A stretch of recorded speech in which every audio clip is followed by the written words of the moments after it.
Alhamdulillah, alhamdulillahi rabbil alamin, wal aqibatu lil muttaqin, wala udwana illa 'alal zalimin. Wa inna Allaha la yudhi'u ajral muhsinin.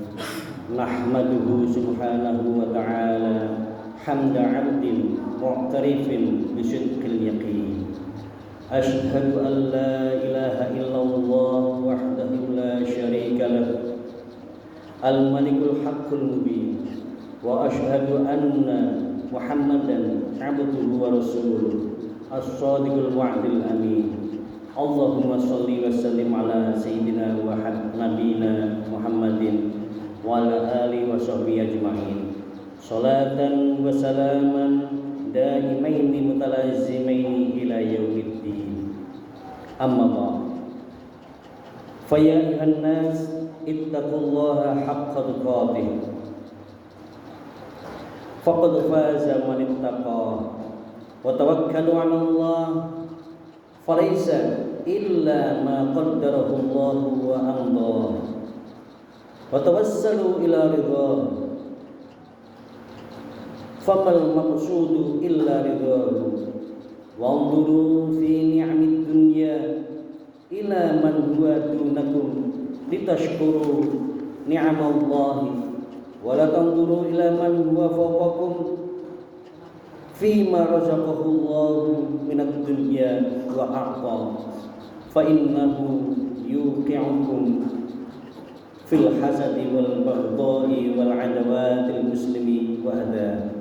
Wala taj'alud dunya akbar hammikum faqad khaba wa khasira man 'abada dunya waj'alul akhirata ahamma matlubikum fa innama hiya darul qarar wal haya wa'lamu anna talibad dunya mahrum minal akhirah ma'a annahu la yablughu minad dunya ma yatamanna wa anna talibal akhirati mujazan bima 'amilahu fid dunya wa awfa.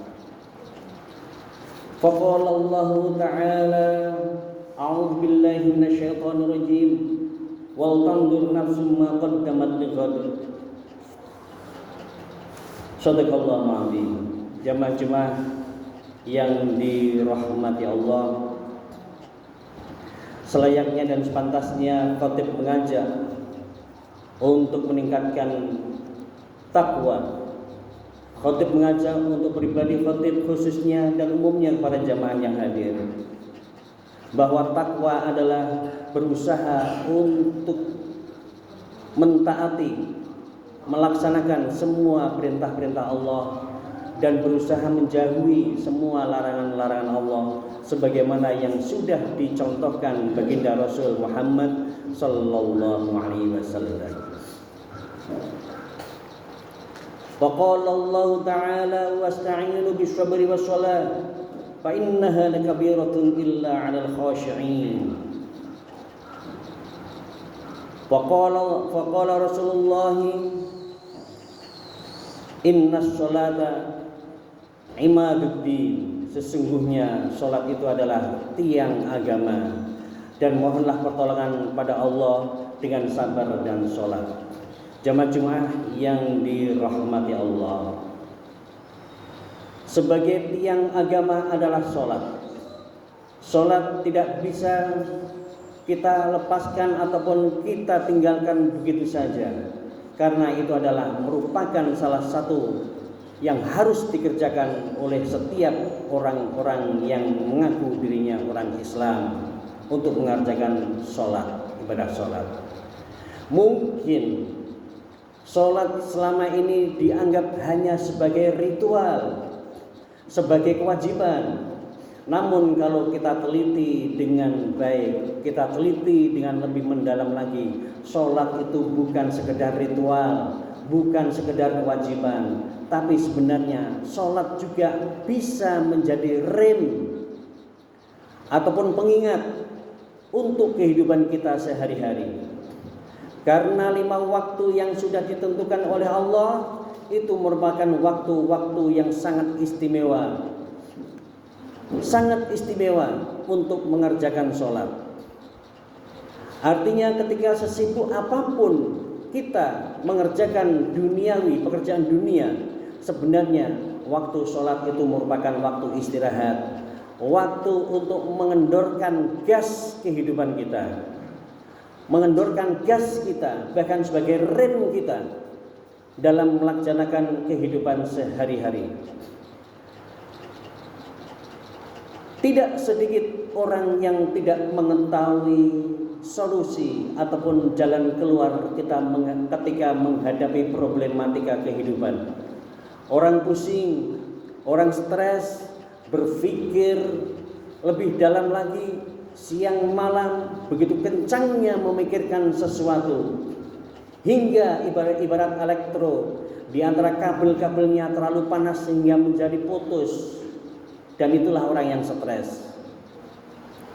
Orang yang stres menganggap dengan menyendiri bisa menenangkan pikiran, dengan menyendiri di tengah hutan bisa mendapatkan wangsit untuk dijalankan yang di hari-hari yang akan datang. Bukan demikian. Karena kita sebagai orang Islam, Allah sudah memberikan pelajaran, memberikan kewajiban pada kita semua adalah sholat. Kenapa dengan sholat? Sholat adalah salah satu cara ketika kita ingin berkomunikasi dengan Allah. Sholat adalah salah satu cara untuk menghadap kepada Allah. Sholat adalah merupakan cara kita untuk bercurhat diri kepada Allah. Maka ketika kita mendapatkan saudara-saudara kita yang masih pusing menghadapi apapun problematika kehidupannya, cobalah dilihat cara sholatnya. Orang yang punya permasalahan dengan kesehatannya, coba dilihat sholatnya. Orang yang begitu stres, suka marah, coba dilihat sholatnya. Padahal sholat itu merupakan obat untuk menenangkan kehidupan kita, menenangkan hati kita.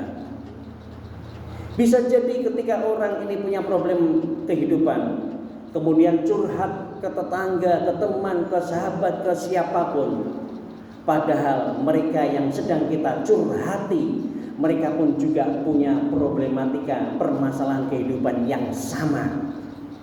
Artinya sebenarnya kita curhat kepada sesama manusia itu sebenarnya sia-sia. Sia-sia. Curhat yang paling tepat adalah menghadap langsung pada Allah tanpa perantara.